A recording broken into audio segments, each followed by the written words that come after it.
The first day of my senior year of high school, my girlfriend, that I'd been dating just through the summer, 3 months, moves to Belgium. Leaves me alone, abandoned for my entire senior year of high school. And I remember driving her to the airport. Her parents were behind, so we had our moment, 30 minutes in the car alone.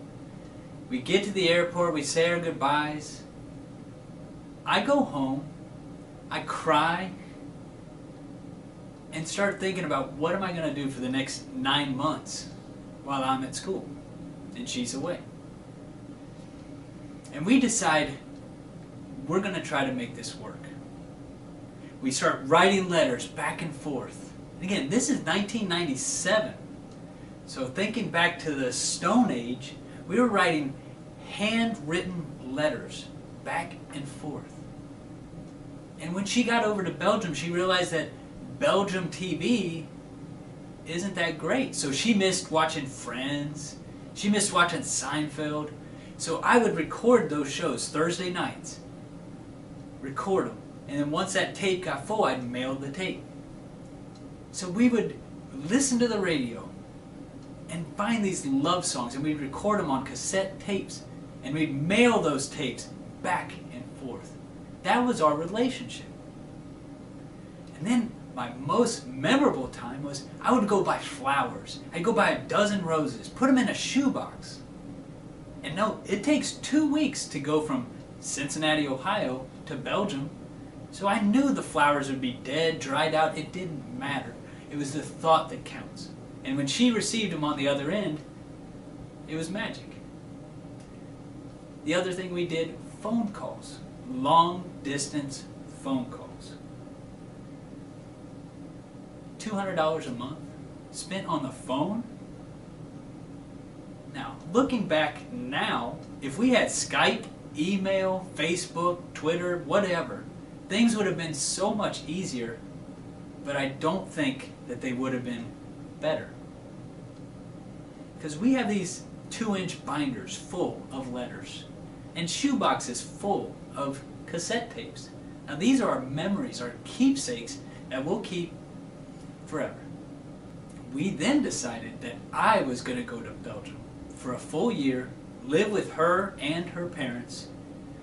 Now this is jumping off the deep end.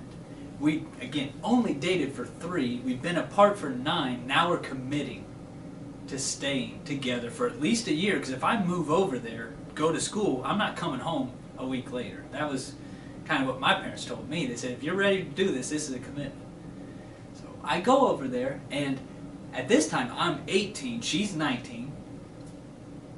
We unpack.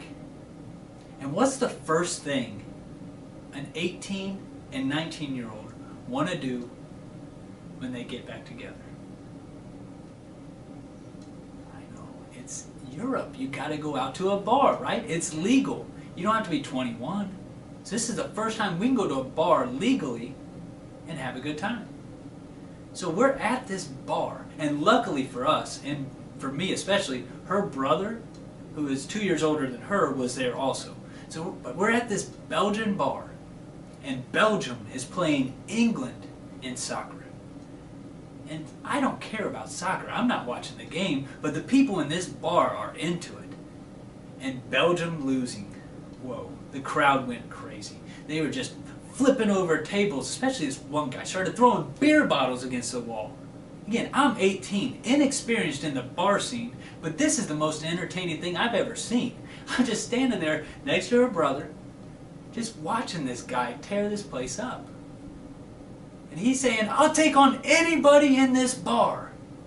Anybody, in his Belgian accent. And I'm just standing there going, man, this is awesome. And I turn to her brother and I say, can you believe this guy? And right at that moment, we lock eyes.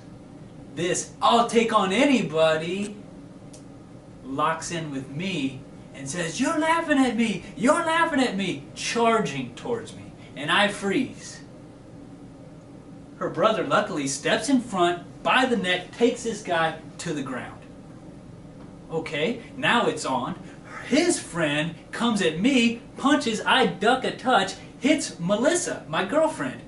Okay, now I'm in. I go after him. We're on the ground, wrestling, kind of play fighting because I'm not good at punching. But anyways, I get picked up by the net, put up against the wall. I look around, who's this? It's the bartender. Okay, that's okay. But while I'm hung up, that guy's girlfriend comes, knocks me in the face. Melissa's back in action, kicks that guy in the groin, punches the girl. This was crazy. Again, 18. I've never been in that situation. This is the most fun night I've ever had, but it's brutal. Anyways, the dust is flying everywhere. The bartender ends up pushing us out of the front, and the people in the bar are saying, "Go back to England, go back to England." I took that as a compliment. English people are brilliant. So we go out. I'm sitting outside. We're all regathered. I don't know what just happened. That was the most fun I've ever had, probably the most dangerous situation I've ever been in. But I look at Melissa. I should have asked her to marry me that night. That was the most fun date we've ever had. I'm a very lucky man. Because that girl did eventually say yes. And we've been married for 10 years. I have to share that sometimes your greatest moments come when you're in pain. And when the darkest thing's happening, that could be a defining moment. So if you're going through something, just know that you could be on the brink of success. You could be 3 feet away from everything you've ever wanted. You just got to go a little bit further. Don't give up. You never know what's coming.